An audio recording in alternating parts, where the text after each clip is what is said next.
go back sort of at the beginning. We're starting to see this now from a financial side. In the United States, the Federal Reserve is already launched their Fed Now. It's not a central bank digital currency. It's not a CBDC, but it's a start to that. It's like a quasi-semi potential. And it allows the Fed now to have enormous control over the flow of money. So it's not a full CBDC, it's not programmable, and it's not for retail use, but it does give them some of the tools they need for more censorship and control over the money supply 24/7. Now, some of the characteristics are, I guess, the banks can move money faster, like cool for them.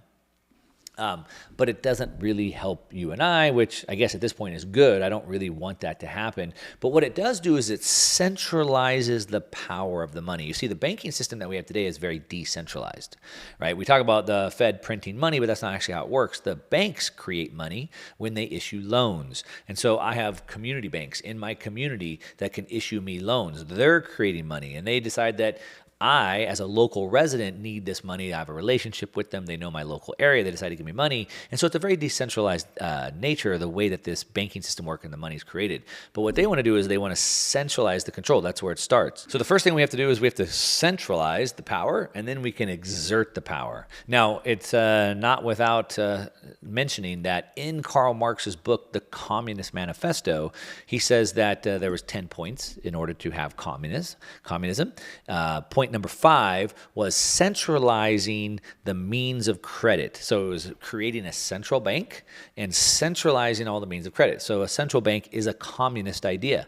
We have it in the United States. A lot of people think that the United States capitalism has failed, for example, but we have 7 of the 10 points of communism in the U.S. So we're more, quantitatively more communist than we would be capitalist from that standpoint. We want to centralize that. And so the Fed Now is a big, big move that starts to get us down that path.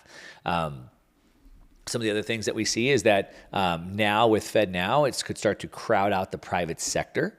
So we could start to lower competition, which then leads to less ingenuity and less price depreciation and things like that. And so that's a really big move. On the other hand, we also have the rise of a new police force. Through Biden's IRA, Inflation Reduction Act, they authorized 87,000 new armed IRS agents to come out and harass you and hang you upside down by your feet and shake the change out of your pockets and take it from you. Any transaction you do over $600, they want to scrutinize. Heaven forbid you use Venmo to pay someone for $600 when they send billions and hundreds of billions of dollars overseas with zero accountability. But now they have a new army, 87,000 new armed agents to come. And again, this is expanding the power of the centralized command center, sort of like in East and West Berlin. They had to build this new army to basically shake down and enforce compliance on any activities. Now, of course, this is for your good and your safety because you want people to pay their full taxes, right? I mean, someone's got to pay for the roads, right? Right? I mean, roads were there before the IRS, but, we'll go with that narrative anyway. But they want to continue to have increased enforcement actions. They want auditing capacity, more investigations. I don't know why they need to be armed, but that appears to be the case as well. But they also want increased financial surveillance. And so now they're continuing to pass more and more bills in order to surveil your transactions, not just with the IRS, but all types of data analysis. They passed all types of bills that go into cryptocurrency exchanges, things like that, force them to give you all their data, which leads to all types of privacy concerns, right? The way that you have this control and power, the centralized state, is by being able to surveil everything. So they need to see everything. They need to see everything. They need to hear everything so they can stop and control everything. And so we have this massive growth in the IRS as well. And then it's even going global, where now they want to have global tax compliance. So now they're trying to put things into place like a global minimum tax. So you can't even leave. Let's just take away let's seal off the border to not allow people to leave. So again, we're talking about a digital iron curtain. So like in the previous iron curtain, it prevented movement. The digital iron curtain sort of does the same thing. But it really starts with that stepped up surveillance.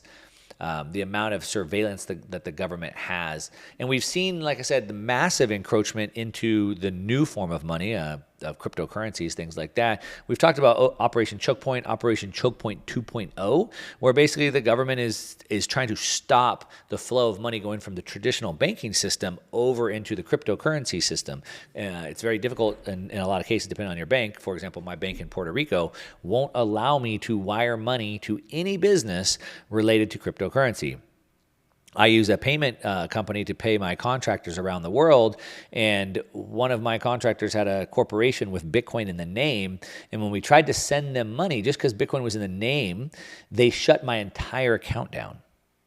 And so this financial system is now being used as a way to control, like an iron curtain, and prevent the flow of money going over into this new system. We have massive amounts of SEC investigations piling up. The SEC's ramped up its investigations and its enforcement actions against all types of cryptocurrency exchanges, cryptocurrency token projects, things like that. Lawsuits against Ripple, Coinbase, Binance, Kraken, all these things, and a lot of it just kind of comes down to sort of like a shakedown or blackmail, if you will. The SEC went after Kraken and got them to pay them $30 million so they wouldn't come after them. And they paid that protection money, and now the SEC is back trying to get more money.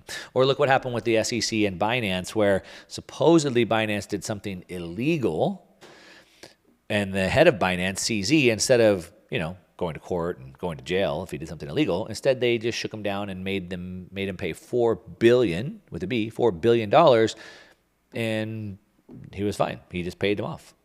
Now he did have to step down from his company, but he still kept the ownership. So he literally was a shakedown effort, and he paid $4 billion and he got off.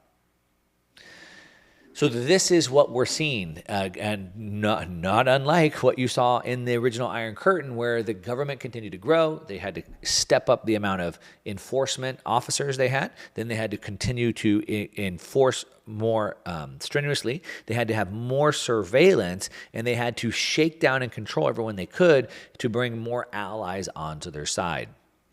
Now, at that time, they didn't have the technology that we have, and so they basically would make everyone spy on each other. I think it was like 1 out of 6 people were basically working for the government as spies at that time, or something crazy like that, because they didn't have the technology. But in today's technology, it's much more efficient, back to that return on violence.